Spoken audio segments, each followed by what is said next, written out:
శ్రీమాత్రే నమః. మనతో అప్పటి వరకు నువ్వే నా ప్రాణం, నువ్వే నా ఊపిరి, నువ్వే నా శ్వాస అని తిరిగే మన స్నేహితులు మనకి ఏదైనా ఇబ్బంది వచ్చిందనుకోండి, ఈ ఇబ్బంది వచ్చిందని వాళ్ళకి తెలిస్తే చాలు, ఇంకా ఆ తర్వాత నుంచి అసలు మనం మాట్లాడదాము అని అనుకున్న వాళ్ళ అవకాశం ఎవరంటే అందరూ కాదనుకోండి, కొంతమంది సంగతి చెప్తున్నా. చాలా మంది ఇది ఫేస్ చేసే ఉంటారు కదా. ఎంతమంది ఇలాంటి సిచ్యువేషన్ని ఫేస్ చేశారు అనేది నాకు కింద కామెంట్లో చెప్పండి. అది చాలా మంది జీవితాల్లో జరుగుతూనే ఉంటుంది. ఇంకా అసలు నిన్ను వదిలి నేను ఉండలేను, నేను ఏడను నేనే అని చెప్పి మాట్లాడిన వాళ్ళు కూడా మనం ఏదైనా అడుగుతాము, మనకి ఏదైనా సహాయం చెయ్యాలి అని అనుకున్నప్పుడు ఠక్కున మొహం చాటేసేస్తారు. సరే అనుకోండి, అది లోక సహజం, మనం దానికి ఏం బాధపడక్కర్లేదు, మనమేమి వాళ్ళని వేలెత్తి చూపించక్కర్లేదు. అంతకు మించి మనకి ఏదైనా సహాయం చేస్తేనే ఆశ్చర్యపోవాలి కలియుగంలో. ఎందుకంటే ఒకరికొకరు సహాయం చేసే రోజులు కాదు కదా. అలాంటి రోజుల్లో మనకి ఎవరైనా సహాయం చేస్తే దేవుళ్ళో వచ్చాడని అప్పుడు అనుకుంటాం మనం. నిజంగా ఈ బాధ, ఈ కష్టం వచ్చినప్పుడు మనసులో ఎవరైనా మన బాధని, మన కష్టాన్ని పంచుకుంటే బాగుండు అని అనిపిస్తుంది కదా. కానీ ఎవరు పంచుకుంటారు చెప్పండి?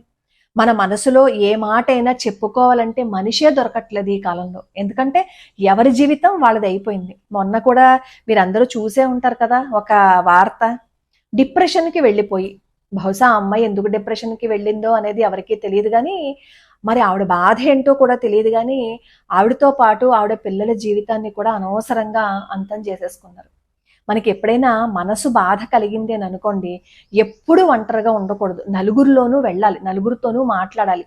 లేదు అంటే కనీసం మంచి మంచి కామెడీ సినిమాలు కానీ, లేకపోతే ఏదైనా ఎక్కడికైనా చూడడం కానీ, ఏదైనా పర్యాటక ప్రదేశాలకు వెళ్ళడం కానీ చెయ్యాలి. అంతే తప్ప ప్రాణం మాత్రం దయచేసి తీసుకోకండి. ఎందుకంటే ఇప్పుడు ఇక్కడ ఈ కష్టం వచ్చింది కదా అని మనం ప్రాణం తీసుకున్నాము అని అనుకోండి, మనం ప్రాణం తీసుకున్నాము, హై బాబోయ్ ఈ సమస్యల నుంచి బయట పడిపోయాము అని అనుకుంటాం కాదు. అర్థాంతరంగా ముగించినందుకు దీనికి అంతకు మించి ఫలితాన్ని మనం అనుభవించాల్సి వస్తుంది ఖచ్చితంగా.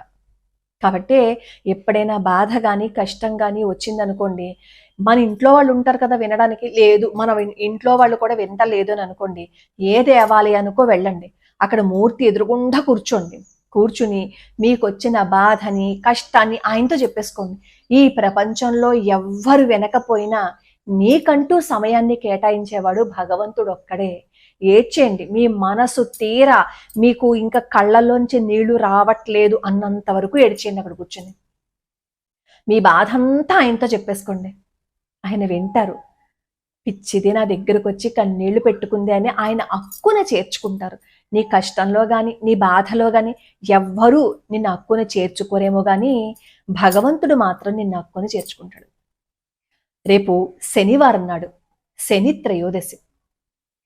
అసలు కొంతమంది జీవితాల్లో అర్ధాష్టమ శని కానీ ఏలినాటి శని కానీ వచ్చింది అంటే వాళ్ళు బాధపడుతూ ఉంటారు. ఇంకా తట్టుకోవటం వల్ల కాదనమాట. ఈ వాషింగ్ మిషన్లో వేసి బట్టలు పిండేస్తారు చూసారా, అలా పిండేస్తుంది ఆ సమయంలో. అప్పుడే మన వాళ్ళెవరు పరాయి వాళ్ళెవరు తెలియజేస్తారు శనేశ్వరుడు అని చెప్పి అంటారు చూసారా, అది నిజం. జీవితంలో పరీక్షలు పెట్టి పాఠాన్ని నేర్పిస్తారు శనేశ్వరుడు మనకి.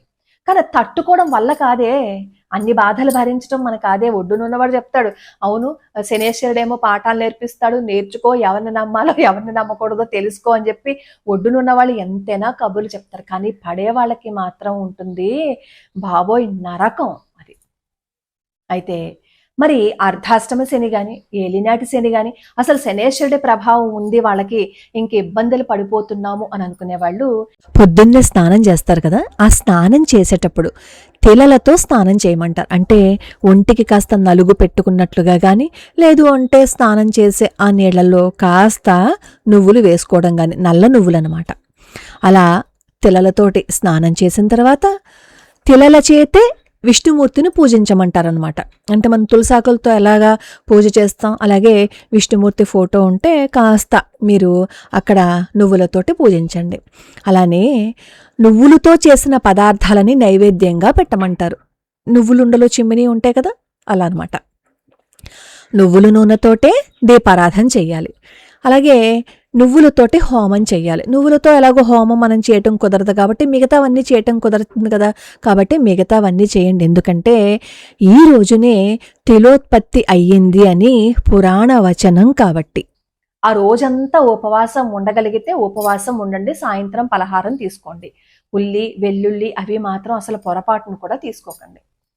నవగ్రహాలు ఉన్న ఆలయానికి గాని, శనేశ్వరుడి ఆలయానికి గాని వెళ్ళి అక్కడ నువ్వుల నూనెతో అభిషేకం చేయించుకోండి. అలాగే నువ్వులు దానం ఇవ్వడం కానీ, నల్లగుడ్డ దానం ఇవ్వడం కానీ, నీలం గుడ్డ దానం ఇవ్వడం కానీ, అంటే నీలం వస్త్రం అనమాట, దానం ఇవ్వడం కానీ చేస్తారు. అయితే మనం దానం ఇచ్చేటప్పుడు ఉత్తి దానం ఇచ్చేస్తే కుదరదు, దానికి దక్షిణ సమర్పణ చేయాలి. ఎందుకంటే తెలలు దానం తీసుకున్నారనుకోండి, వాళ్ళు ఎంత ప్రాయశ్చిత్తం తీసుకోవాలో తెలుసా? ఎంతో ప్రాయశ్చిత్తం చేసుకుంటారు వాళ్ళు. మనకు అనిపిస్తుంది దానం తీసుకునే వాళ్ళు బాగానే తీసుకుంటున్నారు కదా అని అనుకుంటారు. కానీ దానం తీసుకున్న వాళ్ళు దానికి తగ్గ వాళ్ళు గాయత్రి చేసుకోవాలి. లేదు అంటే వాళ్ళకి ఎంత దెబ్బ కొట్టేస్తుందో తెలుసా? అందుకే దానం తీసుకున్న వాళ్ళని ఎప్పుడు మనం చులకనగా చూడకూడదు. శక్తి మేరకు దక్షిణని సమర్పణ చేయాలి. అలాగే దేవాలయానికి వెళ్ళి మీరు అభిషేకం చేసేసుకున్న తర్వాత ఇంటికి వచ్చేస్తారు కదా 10-11. లేదు అంటే దేవాలయానికి వెళ్లే ముందే ఇంట్లో నారసింహస్వామి వారిని స్తుతిస్తూ శనేశ్వరుడు ఒక స్తోత్రాన్ని చేస్తారనమాట. నారసింహస్వామి వారు వరమిస్తారు, ఎవరైతే ఈ స్తోత్రాన్ని చేస్తారో శనేశ్వరుడి బారిన పడకుండా ఉంటారు, ఆ బాధలు తట్టుకునే మార్గం కనిపిస్తుందని సాక్షాత్తు నారసింహస్వామి వారే వరమిస్తారు.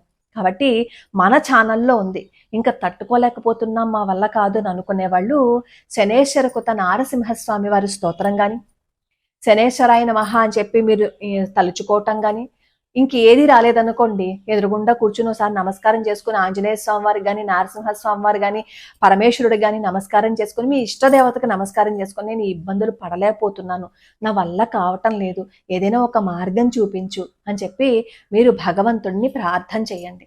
మన కష్టాలు మన బాధలు తీర్చే ఒకే ఒక శక్తి ఎవరో తెలుసా?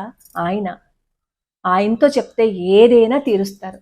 ఆయనతో మాట్లాడితే ఏ కష్టం నుంచైనా మనం బయటపడిపోవచ్చు. కష్టం వచ్చినప్పుడు ఇంకా నా వల్ల కావటం లేదు అని డిప్రెషన్కి వెళ్ళిపోయి ఇంట్లో వాళ్ళ మీద కోపగించుకుని ఇంకేదో చేసుకోవాలని దయచేసి ప్రయత్నించకండి.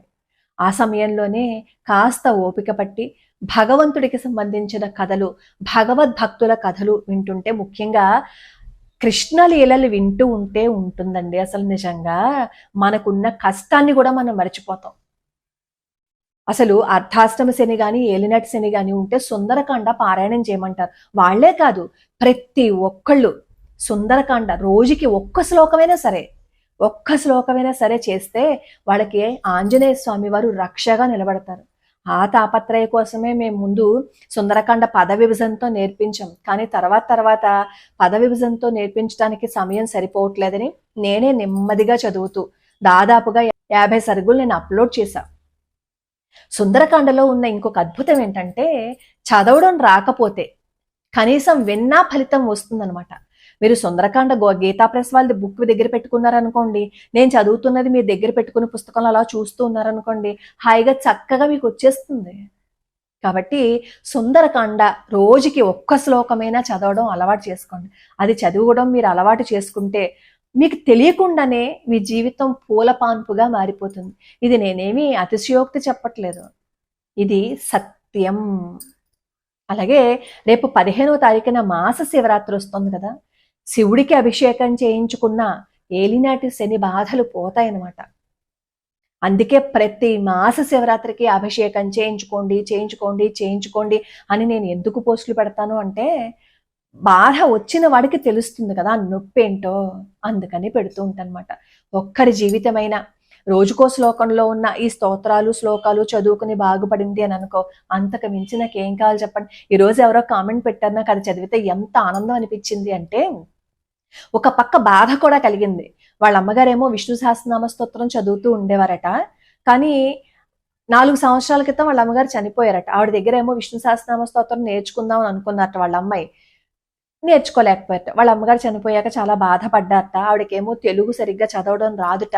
మన ఛానల్లో ఉన్న విష్ణు సహస్రనామ స్తోత్రం నేర్చుకున్నారట. ఆవిడ నాకు కామెంట్ పెట్టారు, అమ్మ నేను నేర్చుకున్నాను విష్ణు సహస్రనామ స్తోత్రం, ఇప్పుడు ఫ్లూయెంట్గా నేర్చుకున్నాను, నేను ఏదైనా గురుదక్షిణ సమర్పణ చేసుకోవాలి అని అనుకుంటే మీరేమో అక్కడ సూపర్ చాట్ ఏదో ఉంటుందట, అలా ఏం పెట్టలేదు, కాబట్టి మీ పేరున నేను ఎవరికైనా తీపి పదార్థాలు పంచి పెట్టాలని అనుకుంటున్నాను అని చెప్పి అక్కడ కామెంట్ పెట్టారు.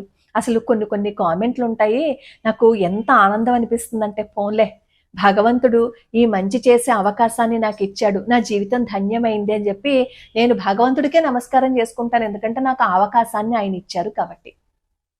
ఈ శనేశ్వర కృత నారసింహస్వామి వారి స్తోత్రం రోజుకో శ్లోకంలో ఉంది. అలాగే పిప్పలాద స్తోత్రం కూడా ఉంటుంది. మీరు అదైనా చదువుకోవచ్చు. ఏమీ లేకపోతే పరమేశ్వరుడికి ఒక్క నమస్కారం చేసుకోండి. ఆయనే మన జీవితాన్ని మారుస్తారు. మన జీవితాన్ని ఒడ్డున ఆయనే పడేస్తారు.